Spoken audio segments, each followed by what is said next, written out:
एक जंगल में एक शेर अपने सेवक गीदड़ के साथ रहता था। गीदड़ का एकमात्र उद्देश्य अपना पेट भरना था।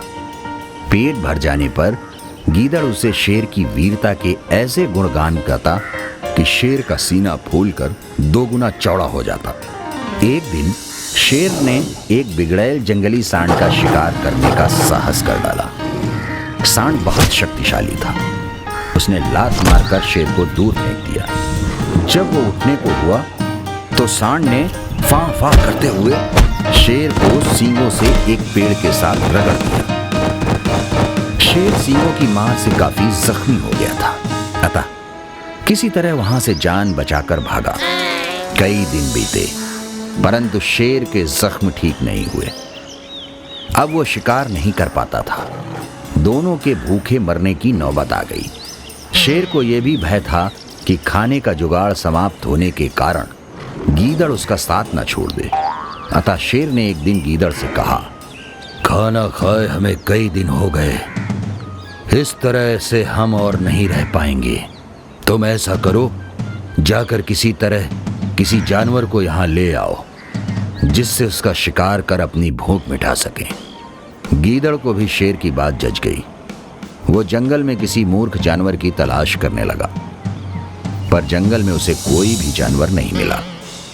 घूमते घूमते एक गांव में जा पहुंचा। वहां उसे एक बैल नजर आया।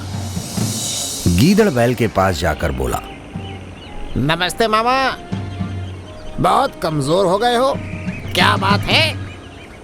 आजकल हरी हरी घास नहीं मिलती है क्या? मामा ऐसा करो, आप मेरे साथ जंगल चलो, वहाँ बहुत सारी हरी हरी घास है, जितना जी चाहे खाना, तुम्हारी सेहत बन जाएगी। बैल गीदड़ की बात सुनकर मन ही मन सोचने लगा कि गीदड़ ठीक ही कह रहा है। जंगल में बहुत सारी हरी हरी घास खाने को मिलेगी और किसी मालिक का काम भी नहीं करना पड़ेगा। तभी उसे याद आया कि जंगल में हिंसक जानवर भी तो होते हैं, वे मुझे मारकर खा जाएंगे। ये सोचकर वो डरकर भाग गया। गीदड़ निराश होकर किसी और जानवर की तलाश में जाने लगा। घूमते घूमते एक नदी घाट पर पहुंचा। वहां उसे एक गधा घास खाते हुए नजर आया। गीदड़ गधे के निकट जाकर बोला, नमस्ते मामा, बहुत कमजोर हो गए हो, क्या बात है? क्या बताऊं भाई, जिस धोबी का मैं गधा हूँ वो बहुत क्रूर है। दिन भर ढुलाई करवाता है और चारा कुछ नहीं देता। इतनी छोटी सी बात मामा, तुम रोना बंद करो और मेरे साथ जंगल चलो, वहाँ बहुत सारी हरी हरी घास है, जितना जी चाहे खाना, तुम्हारी सेहत बन जाएगी। नहीं, मैं जंगल में नहीं रह पाऊंगा, जंगली जानवर मुझे खा जाएंगे। मामा, आजकल जंगल में सभी जानवर मिलजुल कर रहते हैं, सभी जानवर शाकाहारी हो गए हैं। अब तो सप्ताह में एक बार सत्संग भी होने लगा है। तुम एक बार चलकर तो देखो। पते की बात है कि कुछ दिन पहले ही एक बेचारी गधी भी अपने धोबी मालिक के अत्याचारों से तंग होकर जंगल में आई है। वहाँ हरी हरी घास खाकर वो खूब अंगड़ाई ले रही है। तुम उसके साथ शादी कर मजे से रहना। गधे के दिमाग पर हरी हरी घास और शादी के सुनहरे सपने छाने लगे। वो गीदड़ के साथ जंगल की ओर जाने लगा।